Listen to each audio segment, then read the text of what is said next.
So in this video, we're going to do the definite integral. So definition for a definite integral, let y equal f of x be defined on some closed interval a to b. So that's this curve here. The total signed area from x equal a to x equal b, okay? This is the area under the curve of f, but above the x-axis. Okay, so under the curve of f, but above the x-axis. So this is my positive area. And then minus the area above f, but below the x-axis. So this area right in here. Okay? So that is the total signed area right there, the definite integral. But why does this work that way? Okay, why is this true? I want you to think about this like displacement. Okay, so what does displacement mean? All right, so say you are a person, right? And you're standing right here, and this dot represents where you start, right? And so if you walk over this way, 10 feet over this way here, okay? But then all of a sudden you walk 5 feet back here. So I go back 5 feet. The displacement is how far away I am from that original dot, which happens to be 5 total feet, right? The amount of distance I traveled was actually 10 feet this way and 5 feet that way, so I traveled 15 feet total, okay? So there's a difference between displacement versus how far you traveled total, right? So that total signed area, the definite integral, represents the displacement. I take that positive distance I traveled, but then I subtract 5 feet because I went back 5 feet total to get the displacement of 5. Okay? So kind of a simple way to think about displacement. What happens is your negative work cancels out your positive work.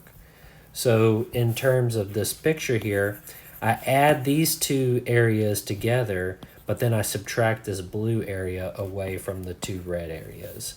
And that tells me, the definite integral tells me what that total sum is. So if I'm adding, it's like I add and I add, but then I subtract this middle piece here. And if I sum all those things together, then I get my signed area, the definite integral. So the definite integral of f on a closed interval a to b. This is the total signed area of f on AB. So this is the area under the curve or above the curve if it's below the x-axis here.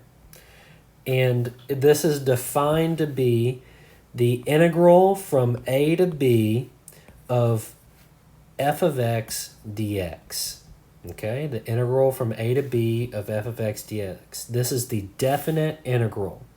The thing that's different here is I have these numbers at the top and bottom of my integral curve. Remember, the indefinite integral was f of x dx integral. The indefinite integral has no numbers here. The definite integral has bounds here, okay?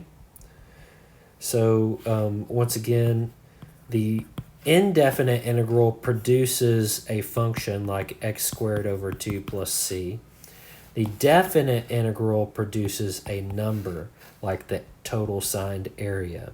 So the definite integral here produces a number, right? That number happens to be the area under the curve, right? As long as that curve is above the x-axis. So where a and b are the bounds of integration, also I call them the limits of integration. Okay, so a and b are the limits of integration, the bounds for where we start and where we stop. Okay, so just some for some better understanding on what the definite integral is, and we'll talk more about this in future videos. But this area, this red area under here, is equal to the definite integral from a to b of f of x dx, as long as f is continuous and non-negative on AB. Okay? So f needs to be continuous. I can draw it without picking up my pencil. And it needs to be non-negative, meaning that it's above this x-axis here. As long as it's above the x-axis and it's continuous, then the area under this curve is equal to that definite integral there. Okay? So if you'll recall, the elongated S here for the integral symbol represents a sum, okay? So the question becomes, what are we adding? What in the world are we adding here? We're summing an infinite number of rectangles whose areas are on A to B, okay? So the area of a single rectangle is the height times the base. Base times height gets you the area of a rectangle. So how do we set this up? Let's set up a rectangle. So let's just look at one rectangle. Remember, the integral sums an infinite number of rectangles. So there's not just one rectangle. There's another rectangle, another rectangle, another. There's infinitely many rectangles that we're adding up together, that when we add up all those areas, we get the true area under the curve. Okay? So we're just going to take one particular rectangle and find the area there. Now, the height. How do I find the height of this rectangle? Well, look at the y values, right? So the y value here is f of x equal to y, right? That's the output there. But what is the y value here? On the x-axis, the y value is 0. So to get the area, I do the top minus the bottom. So the top minus the bottom. To get the base, what do? I actually do the right minus the left, okay? So to find the distance between here and here, if this number is like 2 and this number is like 3, then I do 3 minus 2 to get 1. So there's a distance of 1 between those two. Okay, so the right side minus the left side. Okay, so the right side minus the left side. That's what's going on there. Now, we call this little width here, we call that a change in x. So that is the delta x there.